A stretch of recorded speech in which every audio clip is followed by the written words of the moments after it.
ഒരു വ്യത്യസ്തമായിട്ടുള്ളൊരു സാലഡാണ് ഇന്ന് ഉണ്ടാക്കുന്നത്. അതിനുവേണ്ടി ഞാൻ എടുത്തിരിക്കുന്നത് ക്യാരറ്റ് എടുത്തിട്ടുണ്ട്, നമ്മുടെ പച്ച മാങ്ങ എടുത്തിട്ടുണ്ട്, നമ്മുടെ ഉള്ളി എടുത്തിട്ടുണ്ട്, കുക്കുംബർ, തക്കാളി, ഇത്തരം കാര്യങ്ങൾ എടുത്തിട്ടുള്ളൂ കേട്ടോ. നമുക്കതെങ്ങനെയാണ് ഉണ്ടാക്കുന്നതെന്ന് നോക്കാം.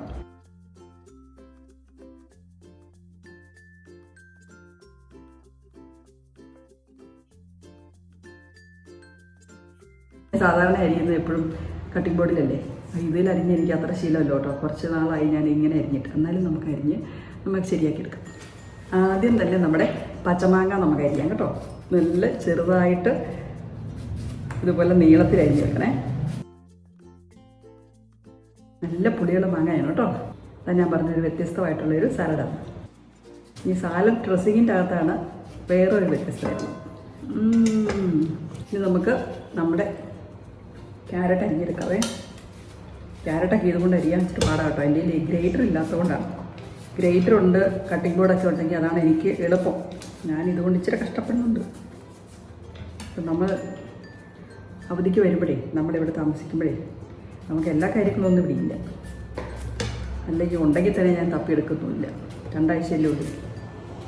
അപ്പം നമ്മൾ ഉള്ളത് കൊണ്ട് നമ്മൾ ഉണ്ടാക്കണം, ഇത്ര ഉള്ളൂ.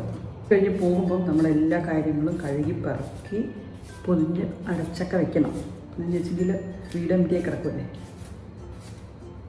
അതുകൊണ്ട് ഇപ്പം ഉണ്ടായിരുന്നൊന്നും ഞാൻ ഓർക്കുന്ന പോലും ഇല്ല. ഉണ്ടെങ്കിൽ തന്നെ ഇത് എവിടെയായിരിക്കുന്നത് ഞാനിതെല്ലാം തുറന്ന് പറക്കി നോക്കണം. ഉപയോഗിക്കുന്ന കുറച്ച് കാര്യം മാത്രമേ ഞങ്ങൾ അവധിക്ക് വരുമ്പോൾ എടുക്കാറുള്ളൂ.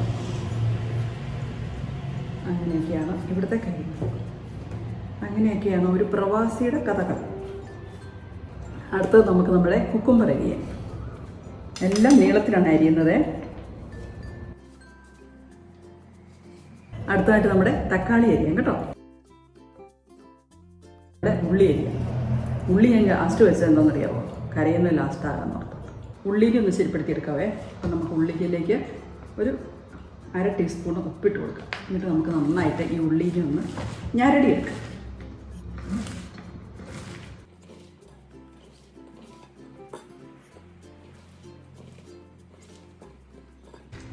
ഇത്രേ ഉള്ളൂ കേട്ടോ. നന്നായിട്ടൊന്ന് ഞരടി എടുക്കുന്നേ. അപ്പോൾ ഇതിൻ്റെ ആ കറയുണ്ടല്ലോ, കുറച്ച് കറ എന്തെങ്കിലുമൊക്കെ ഉണ്ടെങ്കിൽ പിഴിഞ്ഞ് വരുവാണെങ്കിൽ അങ്ങ് കളയണം. ഇനി വേണം നമുക്കൊന്ന് വെള്ളത്തിലിട്ടൊന്ന് ഐസ് വെള്ളത്തിലിട്ടൊന്ന് കഴുകിയും കൂടെ എടുത്തെങ്കിൽ അടിപൊളി. അപ്പോൾ സ്വല്പം ഐസ് വെള്ളം ഇട്ട് ഒന്ന് കഴുകിയെടുക്കാം. അപ്പം ഇതിൻ്റെ ആ കയ്പ്പ് പോലെ ഒരു സാധനം ഉണ്ടല്ലോ, അതുണ്ട്. ഇത് നമ്മുടെ ഉള്ളിയെ നന്നായിട്ട് കഴുകിയെടുത്ത് വന്നിട്ടുണ്ട് കേട്ടോ. ഇതുണ്ടോ, കഴുകി അന്നേരം അതിൻ്റെ ആ കയ്പ്പ് പോലെയുള്ള ഇതുണ്ട്. അതുപോലെ നമുക്കിതിലേക്ക് ഇട്ട് കൊടുക്കാം. നമ്മൾ ഉള്ളി ഇട്ട് കൊടുത്തു. ഇനി നമുക്ക് ബാക്കിയുള്ള പച്ചക്കറികൾ ഇട്ട് കൊടുക്കാം. നമ്മുടെ മാങ്ങ ഇട്ട് കൊടുത്തു, ക്യാരറ്റ്,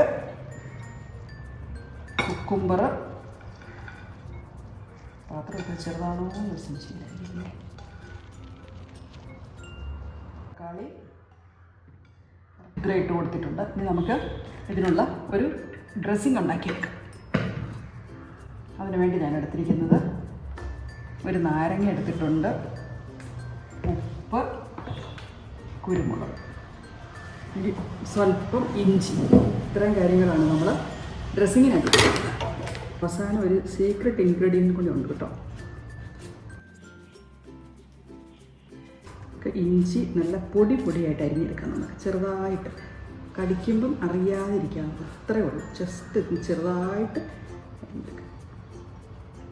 ചെറിയൊരു കഷ്ണം ഇഞ്ചി എടുത്തിട്ടുള്ളേ. ജസ്റ്റ് ഒന്ന് ഇഞ്ചിയുടെ ഒരു രുചി ഇടയ്ക്ക് കിട്ടണം, അത്ര. അപ്പം ഇഞ്ചിയുടെ രുചി ഇഷ്ടമില്ലാത്തവർ ഇടുകയുണ്ട് കേട്ടോ. നന്നായിട്ട് നീരുള്ള നാരങ്ങ ആയതുകൊണ്ടും നമ്മൾ അതിൻ്റെ അകത്ത് മാങ്ങ ഇട്ടിരിക്കുന്നത് കൊണ്ട് ഞാൻ 1/2 നാരങ്ങ ഇടുന്നുള്ളൂ. ഇനി വേണമെങ്കിൽ നമുക്ക് പിന്നീടിട്ട് കൊടുക്കാം. ഇതിൻ്റെ അകത്തെ കുരു നാരങ്ങ എടുത്ത് നമുക്കൊരു 1/2 ടീസ്പൂൺ ഉപ്പിട്ട് കൊടുക്കാം. ഇനി ഇടുന്നത് 1/2 ടീസ്പൂൺ കുരുമുളക് പൊടിയാണേ. നമുക്ക് ഡ്രസ്സിങ്ങിനായിട്ട് വേണ്ട അടുത്ത ഐറ്റം എന്ന് പറഞ്ഞെങ്കിൽ തേങ്ങാപ്പാലാണ് കേട്ടോ. ഇത് തേങ്ങാപ്പാൽ. ഞാനിതൊരു 2 ടേബിൾ സ്പൂൺ തേങ്ങാപ്പാലാണ് ഒഴിച്ചു കൊടുക്കുന്നത്. ഇത് നമ്മൾ പിഴിഞ്ഞ് വെച്ചിരുന്നത് ഫ്രിഡ്ജിലിരുന്നുകൊണ്ടാണ് കട്ട പിടിച്ചത്, ഐസായിപ്പോയത്. ഇനി എടുക്കുന്നത് ഒരു നുള്ളു പഞ്ചസാര. ഇത് ഒരു നുള്ളേ ഉള്ളൂ കേട്ടോ. നിങ്ങൾ തേനുണ്ടെങ്കിൽ തേനിടുന്നതായിരിക്കും നല്ലത്. പക്ഷേ എൻ്റെ ഈ തേനില്ല, അതുകൊണ്ടാണ് ഞാൻ ഈ ഒരു നുള്ള് പഞ്ചസാര ഇട്ടു, ജസ്റ്റ് ഒരു മധുരത്തിന് വേണ്ടി. മധുരം എന്ന് പറഞ്ഞെങ്കിൽ മാങ്ങയ്ക്ക് ഭയങ്കര പുളിയായതുകൊണ്ടേ അതൊന്ന് ബാലൻസ് ചെയ്യാൻ വേണ്ടി അത്രേ ഉള്ളൂ. നമ്മൾ നന്നായിട്ടൊന്ന് മിക്സ് ചെയ്യാം. നമുക്കിതിന് സാലഡിലേക്ക് ഒഴിച്ചു കൊടുക്കാം. നമുക്ക് നന്നായിട്ടൊന്ന് മിക്സ് ചെയ്ത് കൊടുക്കാം. നമ്മുടെ സൂപ്പർ ടേസ്റ്റി ആയിട്ടുള്ള സാലഡ് റെഡി ആയിട്ടുണ്ട്.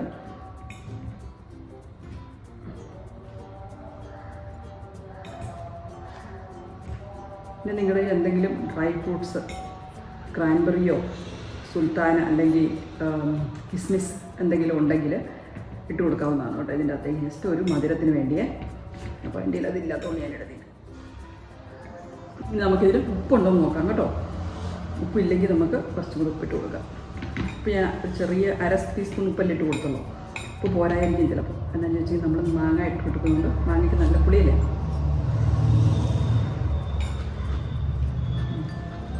ഇച്ചിരി കൂടെ ഉപ്പ് വേണം. നമ്മൾ 1/2 ടീസ്പൂൺ ഉപ്പും കൂടി ഇട്ട് കൊടുക്കുവാണേ. നമ്മുടെ സൂപ്പർ സാലഡ് ഇവിടെ റെഡിയാണ് കേട്ടോ. അടിപൊളി സാലഡ് അല്ലേ? നോക്കിയേ.